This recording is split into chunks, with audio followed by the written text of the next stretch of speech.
welcome back for another Q&A video. Just in case this is your first one, I always have to repeat this. All of these questions come from particular members of the Patreon campaign. They're all on the Q&A tiers. So we've got 4 to get to this time, and I'm looking forward to jumping into these. I love talking to you guys. As you probably know, if you are part of the Slack tier of the campaign, if you've been watching my live streams, so it's always a treat to do this video also because these guys always send in good questions.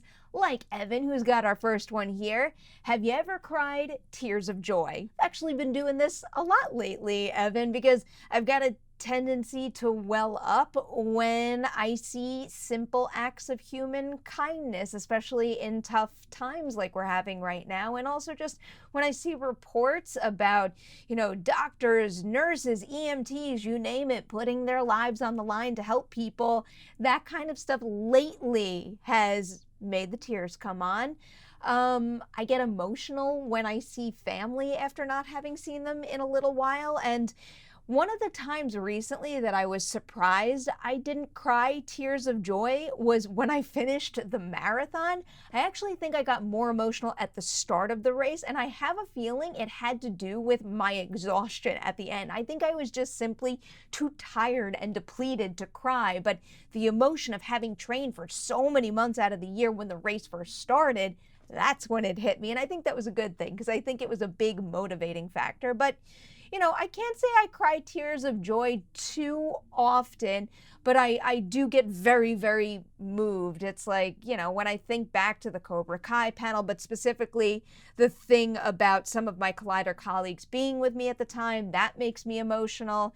Seeing whenever I watch that video of me running to my family during the marathon, that makes me emotional. There are a lot of things because, I take those memories very, very seriously, and I hold them close to my heart, so they mean a lot to me.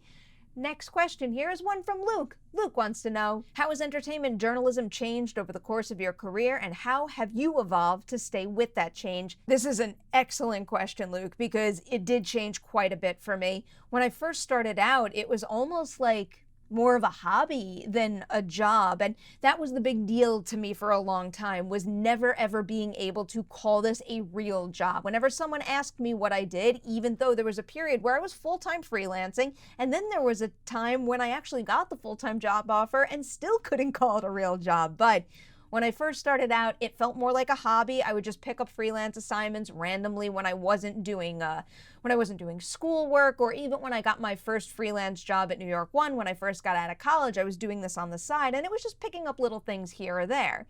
Then it became more of a full-time freelance operation that I had going on. Was very hesitant to call it a real job. And then even when I got my first full-time job offer, it did make a huge difference. And that first full-time offer was actually from Collider, and I've been with them ever since. And I am still so thankful for that to this day. But even then, I don't know. It's just my brain didn't process that I would ever have the opportunity to talk about movies and TV and make a living off of it. And to be completely frank with you guys, back in the day when I first started out, I just viewed my career path as having very strict limitations as far as how I was going to be able to earn a living, because I never really thought that I was going to be able to make a comfortable living doing what I'm doing now. And thankfully, with how the industry has changed and how it's evolved and how it's grown, now I'm able to do that. I'm not going to tell you guys I make a killing, because I don't, but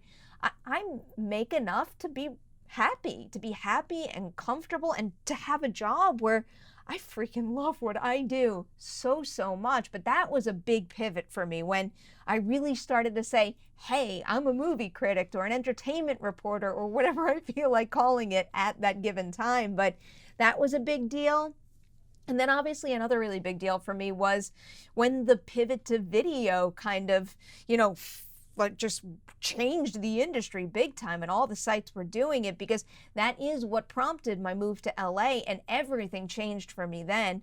I was still writing, but I was just kind of, I was thrown into the deep end as far as video goes. Back when I was in New York, I was doing a lot of video junkets. That was one of my main jobs at the company. And when I moved out to LA, though, it basically went from doing, let's say, a junket or two every week to being on camera almost every single day. And, you know, I freaking took that opportunity and I ran with it and I tried to make the most of it and I tried to get better and learn from the people around me. And that was probably one of the key parts of my evolution in this industry. And I'll tell you right now with what's going on, that's probably the next thing, because, you know, we've seen changes happen in the video department, but also right now with how much writing I'm doing, I feel like I'm at this point in my career where I'm trying to marry my love for making videos with my passion for writing articles about these topics and finding a healthy balance between the two. So I think that that's going on for me right now. And, you know, I don't know where it's going to lead me next, but also just bringing in the different platforms we've been working with. I've learned how to use YouTube. I'm dabbling in TikTok right now. I've learned to be better on social media than I ever was. I'm trying to get into the Twitch sphere a little more, and, you know, just learning about all the different possibilities, all the different content creating possibilities out there, because there's a lot of them, and I want to master as many of them as possible. I want to spread more movie love and joy in as many places as possible. So, you know, Luke, this is a good question to ask right now as far as looking back and seeing where I've come from, but also, you know, to look forward as well, because even though I'm very comfortable with what I'm doing right now, I always want to feel that need to grow and try new things and fail and then achieve them. And that kind of evolving is very important to me. So thank you for bringing that up. Billy's got one that I love right now. Billy's question this time around is Jedi or Sith? I know this answer for me is 100% Jedi.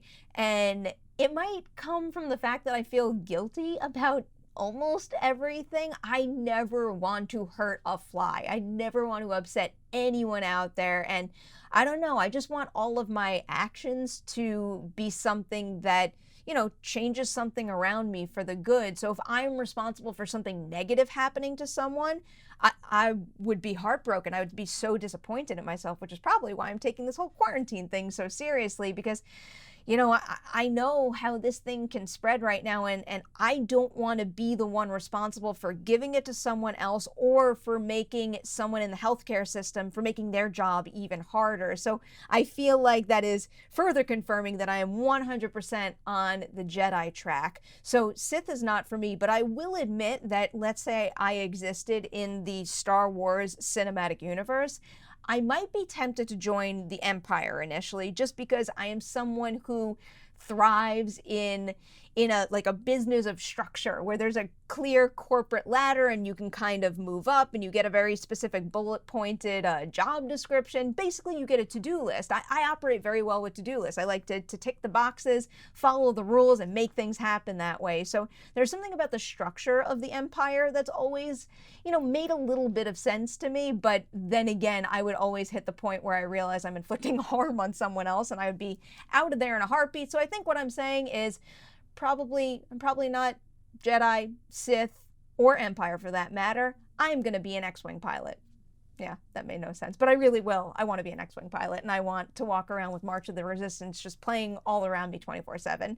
All right. Ian is next up here. This is Ian's question. With more big movies going straight to digital and even film festivals like South by, how do you think the digital/theater relationship will change once we're out of these special circumstances? This is a great question to be asking right now, Ian, and it's a really tough one to answer just because we don't know when this is all going to end. I do hope it's sooner rather than later, but we don't know exactly when theaters are going to be able to reopen. So that's one part of the problem. And then the other part is I do think there's going to be a lingering fear to go back, not just to movie theaters, but all sorts of places with big crowds, like comic conventions, like live sports, you know, crowded bars. I do think it's going to be a very, very long period of time before it's business as usual. So I started to think of alternatives for movie theaters, and I don't think, let's say, a movie theater pairing with a particular studio is going to be something that they can do. I think that's actually not legally okay, and, you know, maybe there's some sort of deal that movie theater chains can make with streaming services in order to figure out a release window balance to benefit them both. But, you know, the one idea that came to my mind is, and I don't know if the studios or the distributors would even go for this, but maybe we might wind up in a scenario where theater chains are creating their own streaming services. That way, maybe that will lessen the blow as far as making less money with people physically going to the theater. If these theater chains then had a streaming service where people could pay to see those same movies, but at a very high cost, maybe that would balance things out for a little while. So I don't know. These are such extreme circumstances that maybe studios and maybe other entities that would have to be involved would, you know, change certain rules to allow a theater chain to do something like this. But this is really up in the air, and I'm looking forward to tracking all of this as we try to get back to some sort of degree of normalcy, because what I don't want to see right now is any theater chains go under. And I know there are certain things happening to try to stop that from being the case, but it's a tough time right now. It's a tough time, but I'm hopeful we'll get through it, and I keep trying to hold tight to the certain good changes that could come out of this, whether it's, you know, more folks out there finally embracing early releases on streaming services, which I think could just get certain movies in front of more eyes. Or, you know, I've brought this up before, if maybe this is the way for the Academy to finally open their arms to movies that don't get a traditional theatrical release, whatever it is that serves everyone well. That's all I kind of want to see happen right now. But really, more so than anything, all I want to see right now is all of you guys staying safe, enjoying this content. Evan, Luke, Billy, and Ian, thank you guys so much for these questions and just for being such wonderful members of the Patreon community. That group of people, you guys mean so much to me, especially right now. I love our Slack channel. If anyone out there isn't part of it and wants to join in, I've got the information right at the bottom of the screen. Go on over to that URL and sign up. Thank you guys so much for watching this Patreon Q&A video. I will have another one for you real soon.